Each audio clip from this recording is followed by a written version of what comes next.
রোজার প্রথম দিনেই বিপণী বিতান শপিং মলগুলোতে বইতে শুরু করেছে ঈদের হাওয়া। ভিড় এড়াতে আগেভাগেই কেনাকাটা সারতে চাইছেন অনেকে। দোকানে দোকানে চোখে পড়ে নতুন পোশাক, সালোয়ার কামিজ, শাড়ি, কুর্তিতে নতুনত্ব খুঁজছেন ক্রেতারা। পাঞ্জাবিও দেখছেন অনেকে। এবারের ঈদে আমার প্রথম পছন্দ পাঞ্জাবি।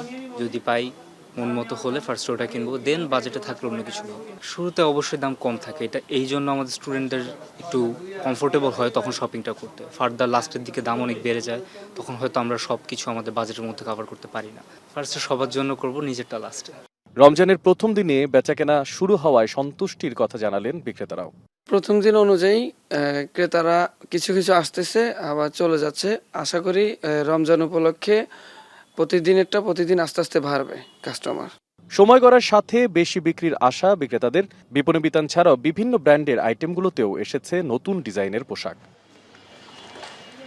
রোজার এই প্রথম দিনে মার্কেট ঘুরে খুব একটা বেশি ক্রেতা দেখতে পাওয়া না গেলেও স্বল্প আয়ের এসব মানুষেরা চান একেবারে শুরুর ভাগেই প্রিয় মানুষের মুখে হাসি ফোটানোর জন্য। এই স্বল্প আয়ের মধ্যে তারা তুলে দিতে চান সঠিক এবং সুন্দর পোশাকটি তার পরিবারের মানুষের কাছে।